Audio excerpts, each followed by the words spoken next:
Assalamualaikum, salam sejahtera. Ini Awani Sarawak bersama saya Syaf Syukri. Kita saksikan antara tumpuan utama malam ini.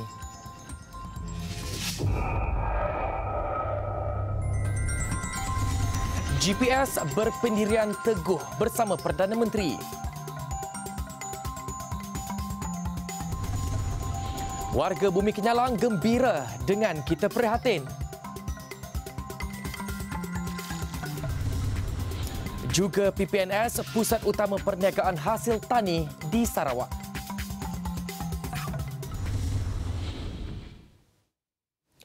Kerajaan memperkenalkan pakej kerangka inisiatif tambahan prihatin atau Kita Prihatin. Pakej itu beri tumpuan kepada 4 golongan iaitu B40 berkeluarga dan bujang, M40 berkeluarga dan bujang, golongan pekerja pelbagai bidang dan peniaga mikro pelbagai bidang. Pengumuman dibuat Perdana Menteri Tan Sri Muhyiddin Yassin. Katanya kerajaan turut akan memperkenalkan program subsidi upah 2.0 bagi bantu syarikat yang masih terjejas. Pertama, subsidi upah diberi kepada majikan yang masih terjejas, iaitu syarikat yang sejak PKPP masih menghadapi pengurangan hasil sekurang-kurangnya 30% berbanding tahun lepas. Kedua, subsidi upah diberi sehingga 3 bulan pada kadar RM600 sebulan untuk setiap pekerja sehingga maksimum 200 pekerja. Dan ketiga, permohonan dibuka dari 1 Oktober sehingga 31 Disember 2020. Bagi peniaga yang tidak menepati syarat sebelum ini, program subsidi upah 2.0 akan dibuka untuk syarikat berdaftar dengan perkeso sehingga 31 Ogos 2020. Selain itu, melalui pakej Kita Prihatin, Perdana Menteri turut mengumumkan bantuan Prihatin Nasional BPN 2.0 dengan peruntukan RM7 bilion. Tidak ketinggalan, kerajaan membuka semula permohonan geran khas prihatin atau GKP khusus membantu golongan peniaga mikro perindustrian kecil sederhana PKS. Tambahnya, pembukaan semula inisiatif GKP untuk permohonan baru dijangka memanfaatkan lebih 200,000 peniaga mikro melibatkan peruntukan sebanyak hampir RM600 juta. Sementara itu, bagi penduduk di Sibu, mereka kini mampu menarik nafas lega dengan pengumuman bantuan Kita Prihatin diumumkan Perdana Menteri. Inisiatif itu dilihat meringankan beban ekonomi mereka dan tinjauan Awani Sarawak mendapati rata-rata penerima menjadikan bantuan itu sebagai motivasi dalam pemulihan kehidupan mereka. Orang golongan bujang itulah. Ini dapat membantu orang dari segi kewangan, pakai orang berbelanja hari-hari, makan, minum orang. Si banyak, si sikit jual lah, tapi alhamdulillah lah. Syukur dengan insentif yang telah diumumkan sebentar tadi. Terima kasih kepada Yang Amat Berhormat PM kita dengan prihatin kepada golongan sasar. Dan bagi peniaga, Taibi Hamdan, bantuan perniagaan yang diperuntukkan sedikit sebanyak membantu golongan yang terkesan akibat wabak COVID-19. Syukur alhamdulillah, keprihatinannya menghulurkan bantuan kepada rakyat. Lebih-lebih lagi kepada golongan kami yang berniaga ini dan golongan bujang yang amat memerlukan. Pihak kerajaan membantu golongan peniaga seperti saya. Oleh itu, terima kasih atas bantuan tersebut kerana dapat menjana perniagaan dengan adanya inisiatif ini kita dapat menambah lagi modal perniagaan. Seterusnya, kestabilan negara adalah penting demi kesejahteraan rakyat. Itu kata pengerusi Gabungan Parti Sarawak GPS Datuk Patinggi Abang Johari Tun Openg yang sekali lagi menyatakan pendirian GPS tidak berubah dan akan terus menyokong kepimpinan Perdana Menteri Tan Sri Muhyiddin Yassin. Ini susulan dakwaan Presiden Parti Keadilan Rakyat PKR Datuk Seri Anwar Ibrahim yang mengatakan kerajaan pimpinan Perdana Menteri sudah jatuh selepas beliau mempunyai majoriti kukuh membentuk kerajaan baru. GPS will be behind Tan Sri Muhyiddin. I mean, all the head party here, SUP, myself. I don't know where he got that. Si tahu you tanya-nya. He got the numbers. I don't know. I don't know. Is it including GPS? What? I have said in our Malaysia Day in Sibu, that GPS is behind Tan Sri Muhyiddin Yassin. Yeah. It stays. It stays. I don't know because he's doing it today and Sabah he's having election. I mean, you analyze, huh? Yeah. He's doing it today. Okay? And the election is in Sabah. You analyze, huh? The timing. My analysis is pelik. Pelik kata kita apa? Pelik mean weird. Menurut Abang Jo lagi, ketika ini kebajikan rakyat adalah lebih penting selain memastikan ekonomi negara kembali stabil dan pelaburan dalam negara terus meningkat. Selain itu, cabaran menangani pandemik COVID-19 belum lagi selesai. Beliau turut mengulas mengenai dakwaan bahawa GPS tidak berpuas hati dengan beberapa isu termasuk cukai jualan negeri SST melibatkan Petroleum Nasional Berhad Petronas. We are happy because that's based on the, you see, Based on the assessment. that sales tax is different from the negotiation. Sales tax is 5% sales from Sarawak. And based on the assessment. Based on the total sale. And that is the amount assessed by our Comptroller of Tax. Yeah. And Petronas agree. Yeah. So it's just a tax. It nothing to do with our other negotiation. It's separate altogether.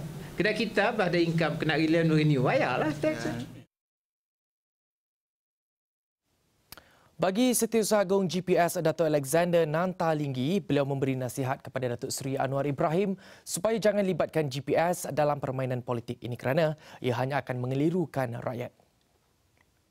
Kita tidak sama Datuk Seri Anwar, kita pun tak tahu mengapa dia libatkan GPS. GPS kekal dengan Perikatan Nasional dipimpin oleh Yang Amat Berhormat Perdana Menteri Tan Sri Muhyiddin Yassin. Ya? Okay. Kita tak ada kaitan dengan apa Anwar dibuat tu. Jadi oleh itu kita rasa serahlah kerana Anwar memainkan GPS.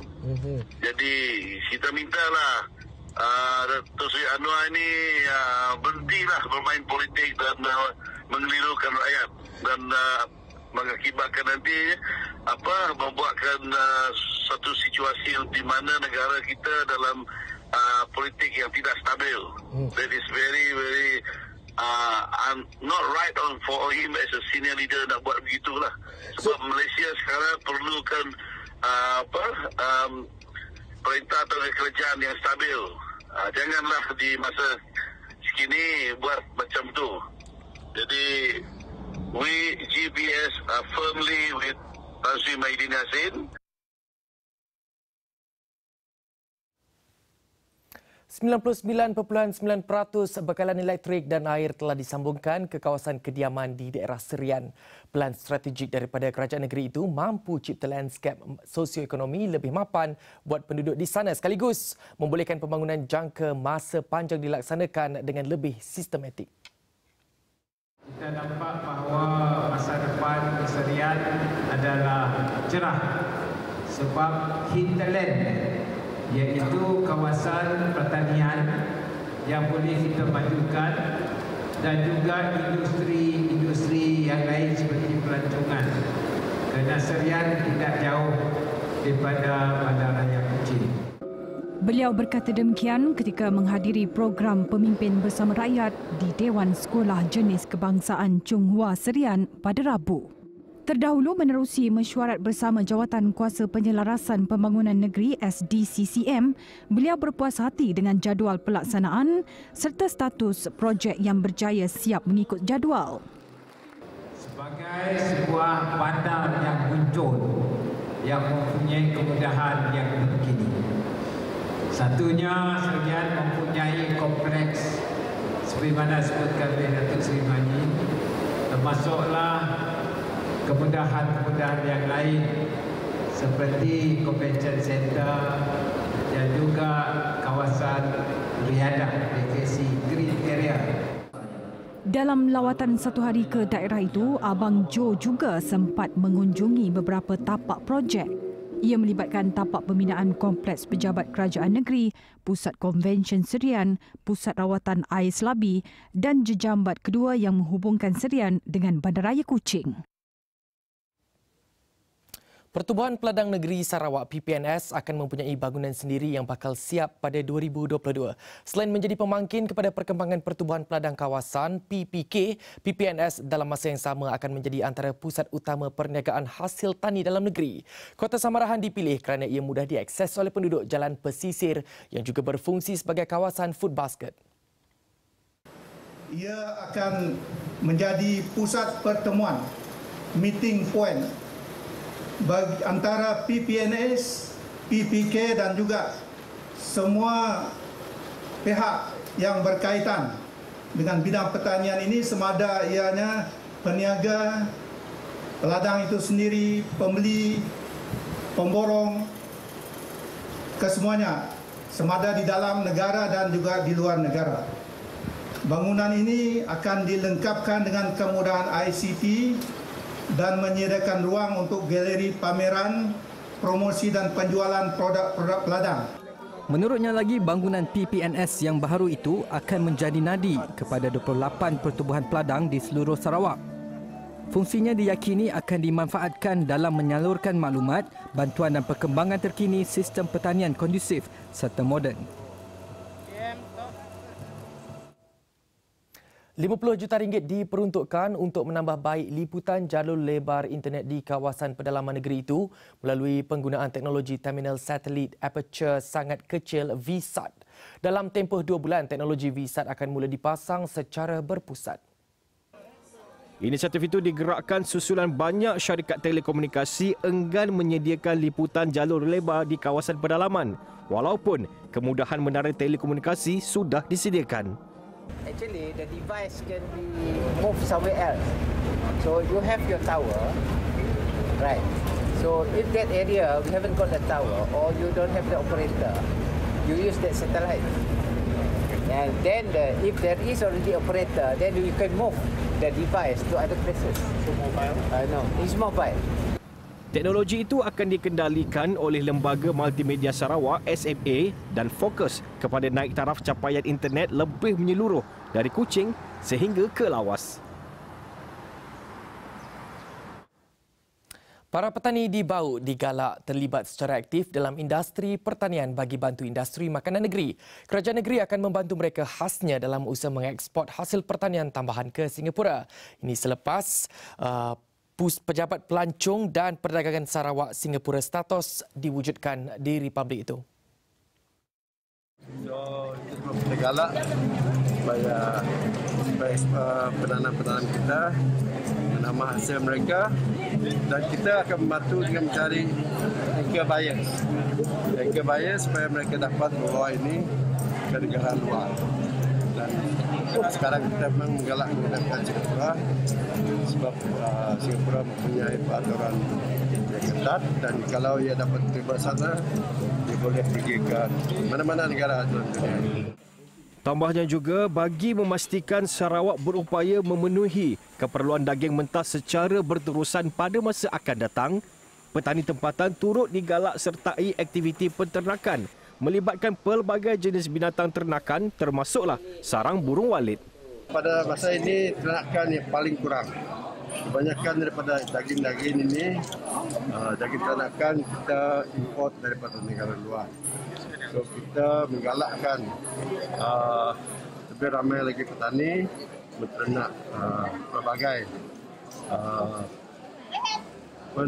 binatang ini. That's why fokus kita adalah lembu, kerbau, ayam, kinjir. Ini yang empat lah. Dan juga pada burung walit.